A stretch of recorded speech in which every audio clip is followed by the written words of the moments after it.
Support comes from Missouri Forest Products Association, committed to sustainable and sound conservation of the state's forests, which support more than 41,000 Missouri jobs, resulting in a $10 billion industry. ChooseWood.com. From St. Louis Public Radio. This is St. Louis on the Air.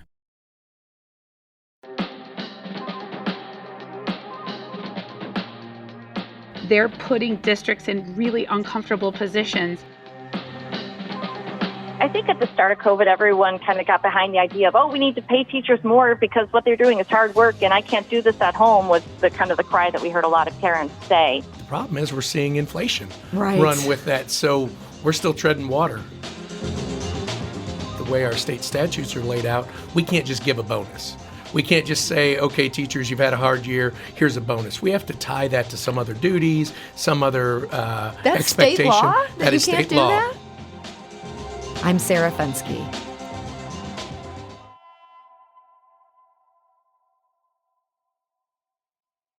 "32 years ago, Misty Grandel graduated high school in a small town about 20 minutes outside Springfield, Missouri, called Fordland. Some 3 decades later, she's still in Fordland, an English and language arts teacher in the same district she graduated from. Misty Grandel was named Missouri Teacher of the Year in 2020. Many rural district teachers eventually leave for bigger districts. Well, not Misty, and she wouldn't have it any other way. I have to say to you that I love teaching rural. The kids are so sweet. The class sizes are smaller. The communities are incredible. They're so supportive. And so many rural teachers stay because we become a part of that community, and those kids and those people become part of our family. And so when I say that I am a rural teacher, it also means that I'm a community member. But for thousands of Missouri teachers, no matter how much they love their jobs, pay is a huge issue, especially for those earning only the $25,000 minimum salary set by the state. It's just not enough. So many teachers have second jobs. We have about 20% of our teaching staff across the state who have second jobs during the school year. And so that's time that, really is taken away from their craft in order just to be able to afford to live. On April 12th, Missouri's State Board of Education announced that Misty is among the 18 members of a new Blue Ribbon Commission. It's tasked with coming up with clear action steps and proposed legislation to help solve the state's teacher recruitment and retention challenges. While the board's first meeting isn't until June, Misty says that salary has to be a part of that discussion. For most of them, it's a struggle because especially the first few years, getting your craft down, understanding what you're supposed to be doing, working on lesson plans, all of this takes so much time. Even learning how to go about classroom management can be a true learning curve for new teachers. And so then if you're putting on top of that the stress of not having enough money, and then also maybe having a second job, then this can create a situation where you can be miserable, honestly. And I think that that's probably why we have over half of new teachers leave the teaching profession by the end of their 5th year. Now, Missouri's Department of Elementary and Secondary Education has made raising teacher salaries a central plank of its 2022 legislative agenda. The department supports raising the minimum teacher salary from its current $25,000 a year to at least $35,000 a year by 2024. However, Missouri lawmakers haven't raised teacher salaries since 2006. Misty Grandel was diplomatic about the need for action. When you're talking about the legislators, then I think that what I would ask is that they just keep working and that they understand that teachers appreciate their work and that it's vital. We can't continue down the path we are right now where our starting salary is pretty much at the bottom, where our average salary is at pretty much the bottom of every state across the nation. And Misty Grandel cautions that taking teachers' passion and dedication for granted is not sustainable. For me personally, I believe that teaching is a calling, that I'm supposed to be teaching. It's what I'm supposed to be doing with my life. However, I also feel like that we have to be careful with teachers. Teachers are not martyrs, and we shouldn't ask them to be. Teachers love kids. They love what they are doing. And when we look at it that way, then we also have to recognize that then it's our duty to make sure that we are taking care of them. So it can be difficult, I think, especially for young teachers to choose to stay in the profession. But I also know that for me personally, 27 years in, I don't regret it. And that is Missouri's 2020 Teacher of the Year, Misty Grandel. 2 days ago, the National Education Association released its annual report on average teacher salaries. They found Missouri ranked 50th in the nation. And joining us now to discuss this problem and how it's affecting teachers across the state is Paul Ziegler. He is the Executive Director of Education Plus. That's a consortium primarily focused on St. Louis area school districts. They count 54 districts as members. So, Paul, welcome. Good afternoon. Thanks for having me. We're also joined today by Britt Tate. She teaches art at Bryan Hill Elementary. That's part of the St. Louis Public School District in the College Hill neighborhood of North City. And she is that district's 2019 Teacher of the Year. Britt Tate, welcome. Thank you for having me. I'm excited to be able to phone in while teaching and shuffling things. I hope you're not literally teaching right now, Britt. I know you had to squeeze us in, but I am not. I just got done with recess duty, and so now I'm hanging out before my next class. So one thing that we have heard so much from teachers is that, there are already so many burdens on y'all, and that the pandemic just made things even worse. Britt, how are teachers feeling these days at Bryan Hill Elementary? I think that we are tired. I would definitely say that we're tired, but we're very committed to seeing the rest of the school year through. I think we're also starting to see a little bit of light at the end of the tunnel. As COVID restrictions are lightening a little bit and kids are starting to get back to their flow and, that ebb and flow of being kids again, it's feeling better. Like I need to end that with optimism. It's definitely feeling better. It doesn't mean we're not still exhausted from what was before. Yeah, I'm so glad to hear that. I see that with my own kids. It just seems like they're really feeling some return to normalcy. At the same time, though, I think this pandemic was terrifying for a lot of us parents because we had to watch what teachers do. We're sitting there trying to work from home. We see our kids doing Zoom classes, and wow, that is not an easy job. Britt, has that resulted maybe in some changed attitudes from parents or people saying, you deserve a lot more money, we're going to give you a big salary increase? So I would say that that's a three-part answer. I think at the beginning, we were heroes, right? Yeah. And everybody was very much like, teachers are heroes. They're doing such a great job. Oh my God. I mean, because some of us were not only teaching from home, but parenting from home. So, like as someone who also has 3 kids that were in Zoom school, negotiating that at the same time. And then we came back into the building and it kind of became, well, teachers, they need to get back to work and stuff like that. Mm-hmm. And so there was that. I think as parents are starting to heal, families are starting to heal, kids are starting to heal, they're starting to kind of come back around and reappreciate and understand why we're advocating as hard as we can to be compensated somewhat decently for the level of work. Paul, I'm wondering if what Britt is describing here, if this rings true with what you hear from your member districts. Absolutely. And I actually hear it at home, too. My wife's a teacher. So my hat's off to all the teachers. And really, I think it shows how essential public schools and schools in general are to our communities. Mm-hmm. If we're in turmoil, our communities are in turmoil. And I think people forget that we're so interwoven in the fabric of what happens that when things aren't right with us, they're not right anywhere. And I think she's done a great job of explaining that. And that's part of, I think, that frustration when things aren't right. It is frustrating for people. So certainly I'm hearing that tired and And it has been like a wet blanket lifted off of schools and leaders and teachers as we've started to return to some normal, as we started to look at mask optional and maybe lowering some of those mitigation layers. But again, it's still that just tired. It's that weathering effect on the rock that has taken place over the last 2 years. It's still evident.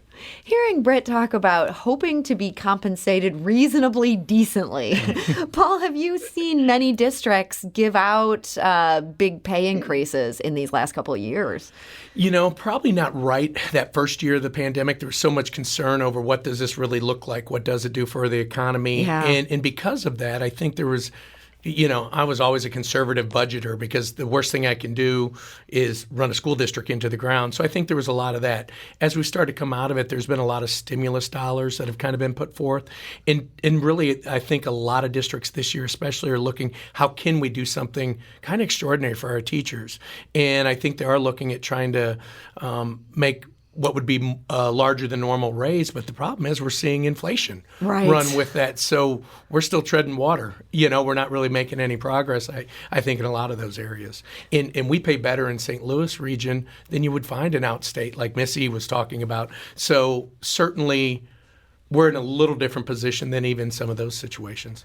Yeah, I mean, so Britt, when we heard from Misty earlier, the rural districts seem to be in such a bad place. But this idea of teachers having to work extra jobs on the side, is that something that you see with your colleagues and for yourself?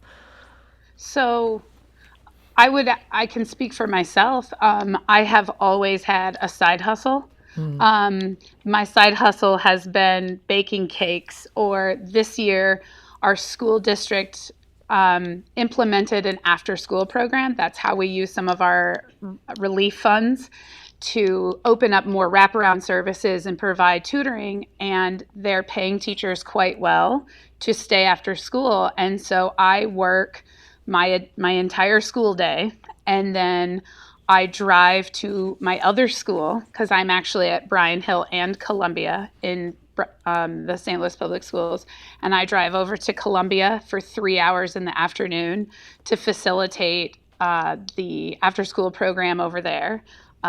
Because of the cost of things and inflation, and my daughter needs braces and all of these things, I think the school has done a nice job of trying to find ways so that we at least stay in our bubble and we don't. But the issue was, I think everyone's solution is districts just need to give raises. And would I love that if Dr. Adams called me tomorrow and was like, guess what? We're giving you an 11% raise. I would be like, Dr. Adams, let's go out for dinner and my treat. But I think that, because everyone's solution was like, well, you have all these ESSER funds, right? So give everybody raises. But we have to make sure that before districts start doling out raises and upping salaries, that it's going to be sustainable. Because what we cannot afford to do is give everyone a raise and then lay off schools and close schools and things like that, because we, went bigger than we could. And so, do I want something immediate? 1,000%. I'm a human. But do I understand why some of it's taking a little longer and there's harder negotiations and stuff like that? Absolutely. I mean, I immediately thought, we have $108 million. Like, somebody could at least write me a check for $4,000. Yeah, But, it doesn't seem too much to ask. And yet, as you say, Right? there is that issue of sustainability. Yeah. I mean, so many of these Exactly. COVID relief funds, these are one-time funds. Paul, is One that time. part of the problem? We keep hearing about all this money. The money does not seem to be getting to people like teachers. Yeah, that's one of the first things you learn in budgeting is you don't want to budget an ongoing expense on a one-time revenue source. The other thing that makes it a little difficult in Missouri is the way our state statutes are laid out. We can't just give a bonus. We can't just say, okay, teachers, you've had a hard year, here's a bonus. We have to tie that to some other duties, some other That's expectation. state law? That You is can't state do law. that? So after you enter into a contract in the state of Missouri, you can't increase the compensation in that teacher's contract without asking for something else, whether that's an after duty or after school duty, some extra PD. So again, that's kind of insulting for teachers that are really overworked to say, we're going to give you more because you don't make enough, but we want you to do more in order to get it. So people have been real thoughtful about how to approach that and how can we do something that makes sense. Because certainly I would say districts have seen an influx of revenue through these, ESSER dollars or the. Sorry, what are these ESSER dollars? So ESSER dollars are, I forget the acronym now. Maybe but I shouldn't have asked. Well, we use acronyms It's all the time in emergency education. money. Yeah, but it's okay. emergency COVID relief dollars that were pumped into education. Gotcha. So there's 3 rounds of those. Some were immediate and really look to how can we make sure everybody has masks and hand sanitizers, plexiglass, things like that. And then they've more now been about how can we support education as a whole moving forward. And they've been larger amounts and also looking at building quality and other pieces. Okay. But again, they're one-time dollars. So building an increase in your salary schedule on those dollars doesn't make sense. So people are trying to be real thoughtful about how to do that, given, all the other pieces that are, also required every year. Yeah. And Misty talked frankly about some teachers just decide they can't even make this pencil out. This is too stressful of a job to have all these side jobs going on. They end up leaving the field. Are we seeing shortages in these districts that you work with? They cannot find enough good people. Absolutely. And we saw that shortage coming in education prior to the pandemic. And a couple things happened then during the pandemic. It was stressful. We did wear people out. We did ask them to do things they'd never been asked to do before and do it in short order. And because of that, a lot of individuals that could retire are retiring, I guess is the best way I could. Yeah. So we've actually have our normal retirement, and then we have the retirement that's been accelerated. So that's only exacerbated that shortage even more. I serve 54 superintendents in our region, and I believe about 20% of those will be either new or in a new position next year. Wow. So, and we're seeing that statewide with teachers, with leaders. And again, it's just been, education's been so politicized. We've always had tough jobs, but now it's become divisive. And I think that's only added to the stress level for teachers and leaders throughout the state and the region. We're talking today to Paul Ziegler. He's the executive director of Education Plus, a consortium that represents 54 St. Louis area school districts. We're also joined today by Britt Tate, who teaches art at 2 different St. Louis public schools. She's the district's 2019 Teacher of the Year. We heard from some teachers on social media. Chuck wrote on Twitter, "I've been a teacher for 35 years. The stress is increasing due to right-wing reactionaries, and the pay is eroding due to inflation. For the first time, I tell young people not to follow in my shoes." Thomas wrote, "Huge Missouri budget surplus, low teacher pay equals legislators don't value teaching and knowledge over vote-getting culture wars." So sad to hear those comments. Our producer, Danny Wissentowski, also talked to Debbie Schmidt. She's a 7th grade social studies teacher. She spent more than 20 years as an educator in the St. Louis public schools. She says many teachers had hoped the pandemic would spur long-delayed pay increases. Those wishes have so far gone unanswered. I think at the start of COVID, everyone kind of got behind the idea of, we need to pay teachers more because what they're doing is hard work and I can't do this at home, was the kind of the cry that we heard a lot of parents say. There's just so much that everyone kind of put on teachers to be the end-all, be-all, the get everything back to normal, get the kids back into school, but they kind of forgot that we are suffering as well in terms of lack of pay increase and expected to still do the same things that we've done in the past for what seems like less. And Debbie Schmidt said that she believes across-the-board pay increases for teachers would be a sensible way to deal with these issues. I would say it's time to increase the salary for all teachers across the state. We are valued members of society, as many people saw at the beginning of the pandemic when they tried to do what we do on a daily basis, and many of them found it very stressful and could not do and wanted us to be back in the classrooms. We met their call. We made it back into the classrooms as soon as it was safe and we were able to, and we're doing the work. And that is Debbie Schmidt. She's a 7th grade social studies teacher with the St. Louis Public Schools. Britt, you're there. You're working for 2 schools where it can be hard to work for these schools. And I'm sure you'd also rather be at just one school. I understand that other districts have tried to poach you. Are these places that are maybe dangling more pay than the SLPS can offer? Yeah, so that's definitely the big thing right now. There's not a lot of us left teachers right now, and there's going to be an additional exodus, I think, at the end of this school year. So I think that districts are trying to find teachers now in the hopes that they have enough. And one of the things that districts can do is dangle a little extra money. And it's really hard to, make the right choice for yourself, make the right choice for your family, stay within your moral and your ethical balance. Do I love working at 2 schools all the time? No, but I am so in love with where I work and who I teach that if I were to make the decision to leave, it would not be the easiest decision at all. I mean, but money at the same time, I, like everyone else, have to keep food on the table at my house. I will have 3 children that eventually will potentially want to go off to secondary schools and things like that. And, and every once in a while, I like to get new shoes too. So it seems only fair. I mean? Yeah. And so it's hard. I think that districts are smart to kind of play this game right now and dangle what they can. But I also, I talked to Danny earlier, I think that the grass is not always greener on the other side. And that is, this is a state thing, right? And I think because of the legislation issues and because of the salary issues across the board in the state of Missouri, they're putting districts in really uncomfortable positions and forcing them to fight and poach. And that's just, that's not right for kids. That's not right for the leaders. It's not right for the teachers. It's just a mess. Paul, I wonder if you could speak to that. Yeah, if individual districts starts bumping up salaries, which we have seen some districts do, does that put pressure on everybody? This really is a state problem. Yeah, definitely. We see it all the time here in the region where, our districts that have the resources to be able to pay better eventually are able to secure the teachers they need.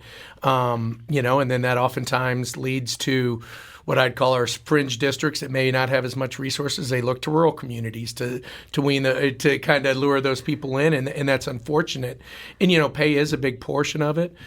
Support's another one. We got to make sure we're supporting our teachers, and that's difficult in a political environment that seems to really be calling into question many of the things we do in school. So recently, that's been another layer we've added on teachers. In the pay and addressing it on the state level is just part of it, because there are right now there's legislation to look at that, but that doesn't necessarily address it. And we've been at a depressed state when it comes to teacher salaries for so long. It's not easy to just dig ourselves out of that. It's crazy that this hasn't happened since 2006. It is. It is very crazy. Well, we've looked at and talked about it. The problem, too, with Missouri is we are really a locally funded state, and we're locally controlled. So, when you look at what the state funds education, and I'm thankful for what they do fund, and they're looking for ways to do more of that this year. But we funded about 49th on the state level. But when you add in our local funding, we get up to about 35th, I believe. And when you look at that, really what that shows is those communities that have resources are able to fund their schools a little better, and in doing so are able to raise their teacher salaries. And the others get left behind. Yes, absolutely. Well, this is such a troubling problem. It was great to hear perspectives from everybody today. I really hope this is an issue people take seriously, because we need good teachers. Paul Ziegler, thank you for joining us today. You bet. Paul is the executive director at Education Plus. And Britt Tate, thank you so much for squeezing in this interview. Absolutely. Happy to do it. I really believe in what we do on a daily basis, and I believe in my heart of hearts none of us want to quit.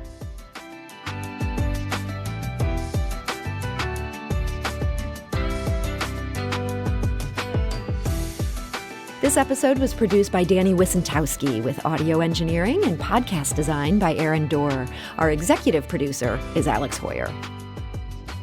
St. Louis on the Air is a production of St. Louis Public Radio.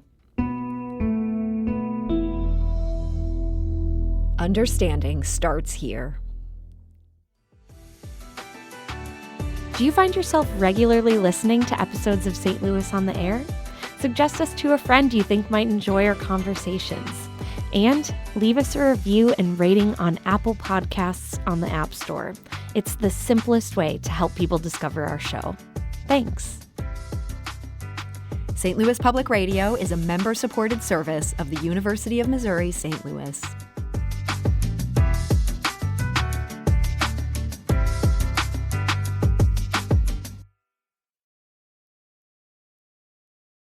Support comes from the Missouri Forest Products Association, committed to conservation and careful management of the state's forests to make them more resilient and better habitats for wildlife.